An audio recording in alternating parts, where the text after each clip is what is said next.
Our next guest is the governor of Maryland, Larry Hogan, and he's the Republican governor in a blue state. He's been critical of President Trump's response to the coronavirus pandemic, and he has been a frequent guest here at Washington Post Live. Welcome back, Governor Hogan. Well, thanks, Bob. It's good to be with you. When you look at the Republican Party, your party, on Wednesday afternoon, what do you see? Well, I'll tell you, we're obviously all still kind of waiting to see the result of the presidential election. There's no question it was a pretty darn good night for Republican candidates up and down the ballot. It looks as if they're going to maintain control of the Senate. I'm on the Republican Governors Association Executive Committee. We swept, won every race that we thought was a competitive race. We're gaining seats in the House of Representatives. We're gaining seats in state legislative bodies. So while we're all still kind of waiting the final outcome, I think Republicans overperformed expectations and Democrats underperformed across the country. But you've tried to support in recent weeks many suburban Republican candidates who are more in your lane in the GOP. How did they fare last night? The candidates you supported. Are you pleased or displeased with the result? It looks like a great night for all of them, and I think it's an important point to make. Most of the candidates that I went out and supported are kind of common sense conservatives. They're people who are willing to work across the aisle and get things done. And it looks like Susan Collins is going to be back in the Senate. Phil Scott obviously did really well and got reelected overwhelmingly in Vermont. A number of the congressional suburban candidates that I went out to try to help. Most of them all were successful. Even I think in one case where we didn't win, they all far outperformed the president in their districts and/or in their states. And I think, Bob, what it may be, there's no real clear mandate here. But the one thing that was interesting was that I think, people were sort of rejecting the extremes of either party, and they were voting for balance and common sense. They were also voting, both Democrats and Republicans, against the Washington establishment, and I think that's what we're seeing. It's hard to decipher everything that happened, but that's my take on it anyway. But do you believe, based on the results last night, President Trump will remain a central figure in the Republican Party for years to come? I think it's, we've got to count the votes. That's critically important. I think some people are maybe rushing to judgment. This is the way our process works. It's the way it's supposed to work. We've got to count every single vote. We shouldn't rush it. We should make sure we get it right. But once a winner, we count all the votes and a winner is declared, we've all got to come together as a country, especially at this critically important time. And I would imagine, regardless of the outcome, the president, I'm sure, is going to continue to, be a central figure in the party. But I also think that the party, by looking at the results in, as I mentioned, every other race up and down the ballot, they voted, for everybody outperformed the president. So something about his message. He did a good job of appealing to the base, but he turned off an awful lot of voters, and which is why he got beat by most other Republicans.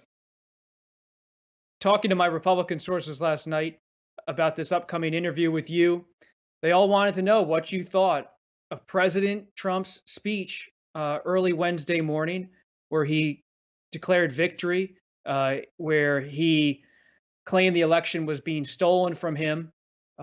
One common refrain, a common question throughout the Trump era is who will speak up as President Trump assaults democratic norms. What's your response to his Wednesday morning speech? Well, I thought it was outrageous and uncalled for, and a terrible mistake. I've often said, while we may have disagreements here and there, I've said sometimes the president can be his own worst enemy. I think that was another example of it early this morning. With the lashing out, where, regardless of where you stand on this race and what party you are and who you voted for, most Americans really want a free and fair election process, and they want us to count the votes. I think they're doing that in every state. They're being very cautious to make sure we count all the absentee ballots and the provisional ballots. There's Republicans and Democrats overseeing the process. And to stir up all this anger and frustration, I think is a really bad mistake for the president to make. And quite frankly, I think that's what voters rejected in this race, was the divisiveness and the kind of anger on both sides.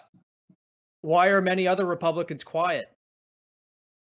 Well, for the same reason they've been afraid to criticize the president for nearly 4 years now, and I think he can lash out and cause some real retribution against fellow Republicans. I outperformed the president in my state by nearly 45 points.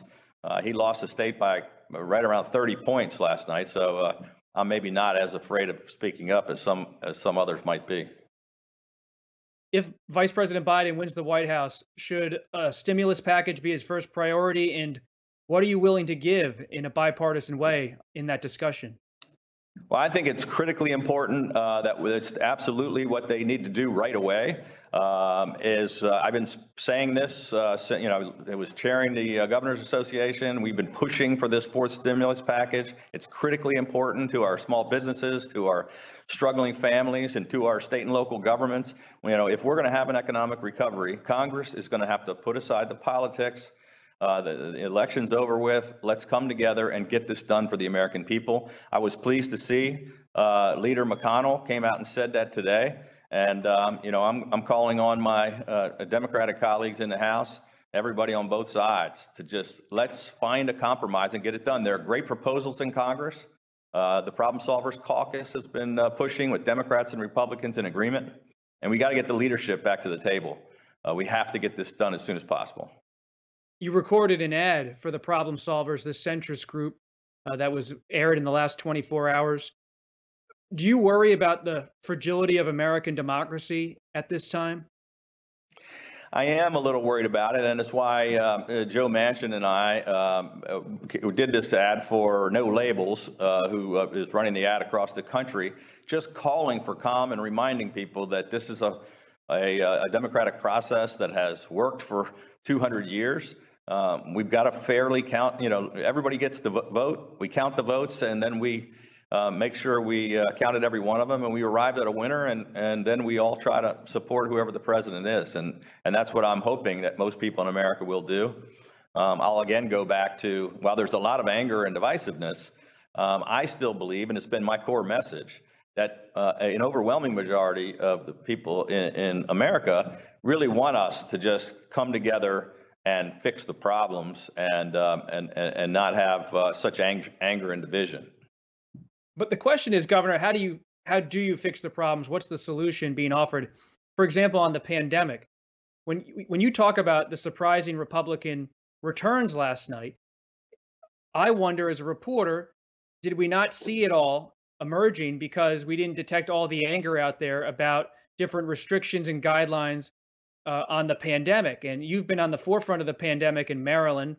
Do you believe some of these shutdowns of different states for a period, the rules about face coverings and social distancing, did that end up benefiting Republicans in a roundabout way in getting some restless people to support the president?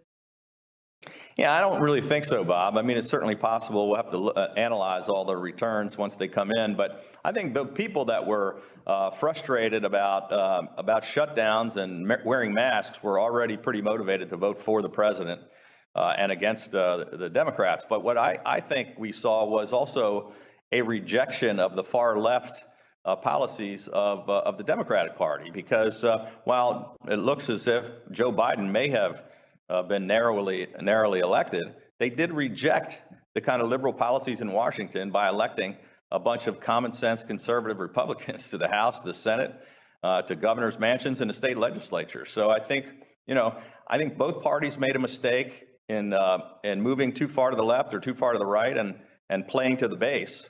But I think people that made up this election and decided the election are the folks that were really, trying to get some balance and not accepting the kind of the extremes of either party. If you got a phone call with the president-elect, let's say it's Vice President Biden in the coming weeks, and you had 2 minutes with him or 1 minute to offer one thought on what he should do on the pandemic, what would you say? Well, again, we've got to see if he is the president-elect after we count the votes. But yeah, I would, I would look forward to working with President-elect Biden if he's the successful nominee, and I would tell him just what I said, that while there's going to be enormous pressure from the left to try to take him in that direction. During the last debate, I remember him saying, I'm not those people you're talking about. I'm not Bernie Sanders. I'm not Elizabeth Warren. I'm not AOC. I beat those people in a primary. I think if he gets back to saying we're going to work together and moderate some of those positions, work across the aisle to get some stimulus done, he's going to get a lot more support from the American people on both sides than if he moves too far to the left. I think that would be a big, big mistake. But what about on the pandemic, Governor? What needs to be done on the pandemic at a federal level? On the to help pandemic, states? the same kinds of things we've been working hard on. I mean, we've got to get the stimulus package done. We've got to continue to focus on the vaccine production and on ramping up testing, because this virus is by no means behind us. And we're going to have to come together to stamp this out, because I'm afraid we've still got many months ahead in this incredible struggle, both on the health side and on the economic recovery side. Should the next president, Biden or President Trump, do more to encourage the use of vaccines among Americans who, if you look at some polls, there's concerns out there about vaccines? Absolutely, we should. And look, this is also kind of an interesting divide. It's people on the far left and the far right who are the anti-vax group, almost in equal numbers. It's a little bit of a strange coalition. But again, most people that are common sense and follow the science realize that this is the only way we're going to get a handle on this vaccine. And I'm proud to say that while we're not going to rush this thing, that we're making incredible progress on the vaccine, and hopefully we can get it in distribution, here by spring. So you look at the results, at least at the congressional level. I know the presidential race is to be determined, but when you look at the results at the congressional level, Governor, do you now find yourself here on Wednesday afternoon more inclined or less inclined to consider a presidential run in 2024? Well, I'm not, I don't think there's any time to think about 2024 until we find out who won in Governor, you're 2020. thinking about it a little bit, a little bit. Well, no, I mean, look, we really are. We have to figure out what happened in 2020. We're in the middle, I'm in a state of emergency. We're in the middle of a pandemic where we're trying to keep people alive, and we're in the worst economic recession since the Great Recession. So I'm going to stay focused on the day job, but I'm sure there's going to be a lot of speculation, but it's way too early for any of that. It's not way too early. We're now a day after the election. The next election's 2024. It's not 2020. Do you feel like there's a spot in the Republican Party's future in that 2024 field, whether you formally do it or not? Is there space for a Larry Hogan candidacy, for a Larry Hogan Republican? Well, again, I think it was a big night for folks like myself that were like-minded. We won most of the races in suburban jurisdictions that were competitive. Some of my colleagues that feel the same way I do, I think, had big nights. But time will tell. I mean, I think there's going to be, 15 or 20 candidates who want to take on the mantle, run in the same lane, and become the next Donald Trump. But there aren't too many people in that wide open lane that want to, be common sense conservatives. That are actually have a record of getting things done in their states. And I think people are going to look to outside of Washington, because I think they believe Washington is the problem. And so I think looking to a common sense governor is not such a far-fetched idea. It's certainly much more easy to understand than me being overwhelmingly elected twice in the bluest state in America. And when you look at the president's speech, you called it outrageous, his Wednesday morning speech. Do you believe there's now perhaps a necessity for someone who doesn't shatter norms to be a leader of the Republican Party?